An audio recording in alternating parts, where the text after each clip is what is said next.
Hello students, আমি Nitish sir জ্ঞানজ্যোতি coaching সেন্টারের পক্ষ থেকে তোমাদের প্রত্যেককে জানাই আরও একবার স্বাগত। তো স্টুডেন্টস, আজকে আমি তোমাদের সঙ্গে আলোচনা করব এনইপি ফোর্থ সেমিস্টার 4 ইয়ার আন্ডার গ্র্যাজুয়েট প্রোগ্রামের অধীনস্থ যে সমস্ত ছাত্রছাত্রীরা নর্থ বেঙ্গল ইউনিভার্সিটি আন্ডারে বিভিন্ন কলেজগুলোতে পড়াশোনা করছো এবং যারা মাইনর হিসেবে সোশ্যোলজি রেখেছো তাদের জন্য আজকে অতি গুরুত্বপূর্ণ একটা ক্লাস।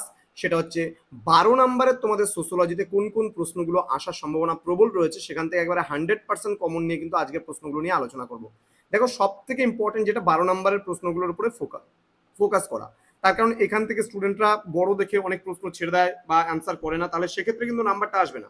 সুতরাং তোমাকে পড়তে হবে এবং আনসারও করতে হবে। তো আজকে সাজেশন আলোচনা করবো 2025-এর। যারা এখনো আমাদের চ্যানেলটিকে সাবস্ক্রাইব করনি তারা অবশ্যই চ্যানেলটিকে সাবস্ক্রাইব করে পাশে থাকা বেল আইকন অল প্রেস করে রাখো, যাতে নেক্সট টাইম থেকে কোনো ভিডিও আপলোড করলে তার নোটিফিকেশন তুমি সবার আগে পেতে পারো। এছাড়া অনলাইনে তোমরা যারা ভাবছো আমাদের ক্লাস জয়েন করবে তারা অবশ্যই যোগাযোগ করো আমাদের অফিসিয়াল নাম্বার 7076398606 নাম্বারে অথবা 6295916282 নাম্বারে। তোমাদের টোটাল কোর্স ফি রয়েছে তোমাদের এই সাধ্যের মধ্যে শুধুমাত্র 1199 রুপিস রয়েছে পুরো সেমিস্টারের কোর্স ফি, যারা মেজর মাইনর অল প্যাকেজ পড়তে চাও। কিন্তু যারা মেজর প্যাকেজ বাদে বাকিগুলো সব নিতে চাও তাদের ক্ষেত্রে 599 রুপিস পুরো কোর্স ফি।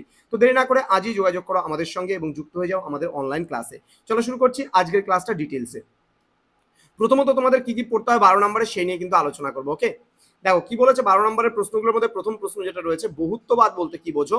ভারতে বহুত্ববাদী সমাজ ব্যবস্থার বা সমাজের স্বতন্ত্র বৈশিষ্ট্যগুলি সম্পর্কে আলোচনা করো। নেক্সট, পরিবার বলতে কি বোঝো? পরিবারের বৈশিষ্ট্যগুলি সম্পর্কে আলোচনা করো। নেক্সট, বিবাহের সংজ্ঞা দাও, এর প্রকারভেদগুলি সম্পর্কে আলোচনা করো। অথবা দিয়ে বলেছে বিবাহের সংজ্ঞা দাও, উদাহরণ সহ বিবাহের বিভিন্ন প্রকার বা ধরনগুলি সম্পর্কে আলোচনা করো। নেক্সট বলছে ধর্ম নিরপেক্ষতা বলতে কি বোঝো? এর প্রকৃতি আলোচনা করো। নেক্সট, ভারতীয় সমাজে বৈচিত্র্যের মধ্যে ঐক্য, এই ধারণা সম্পর্কে আলোচনা করো। নেক্সট রয়েছে আত্মীয়তা কাকে বলে? ওকে, এর বৈশিষ্ট্যগুলি সম্পর্কে আলোচনা করো। নেক্সট, সামাজিক স্তরবিন্যাস বলতে কি বোঝো? এর প্রকারভেদ সম্পর্কে আলোচনা করো। নেক্সট, সামাজিক শ্রেণী কাকে বলে? সামাজিক শ্রেণীর বৈশিষ্ট্যগুলি আলোচনা করো। ওকে, নেক্সট রয়েছে পরিবার কাকে বলে? পরিবারের কার্যাবলী আলোচনা করো। নেক্সট, ধর্মনিরপেক্ষতা বলতে কি বোঝো? ভারতবর্ষে ধর্মনিরপেক্ষতার বিভিন্ন বাধাগুলি উল্লেখ করো।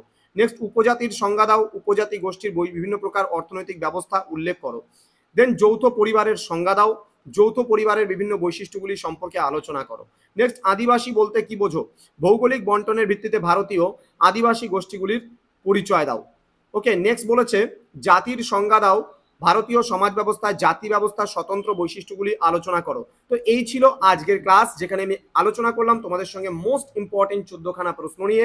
তোমরা যারা এখনো পর্যন্ত আমাদের অফিসিয়াল ইউটিউব চ্যানেলটিকে সাবস্ক্রাইব করোনি তারা অবশ্যই চ্যানেলটিকে সাবস্ক্রাইব করে পাশে থাকা বেল আইকন অল প্রেস করে রাখো, যাতে নেক্সট টাইম থেকে কোনো ভিডিও আপলোড করলে তার নোটিফিকেশনগুলো তুমি সবার আগে পেতে পারো। তোমাদের উজ্জ্বল ভবিষ্যৎ গড়ে তুলবো আমরা, এটাই কিন্তু আমাদের প্রতিশ্রুতি। আমাদের অফিসিয়াল নাম্বারটা সেভ করে রাখো, যদি কখনো প্রয়োজন পড়ে তাহলে অবশ্যই যোগাযোগ করো আমাদের সঙ্গে আমাদের অফিসিয়াল নাম্বারে। দেখা হচ্ছে খুব তাড়াতাড়ি আরো একটা নতুন ভিডিও নিয়ে তোমাদের সঙ্গে। তোমরা প্রত্যেকেই ভালো থেকো, সুস্থ থেকো। Thank you so much, thanks for watching after all, thank you.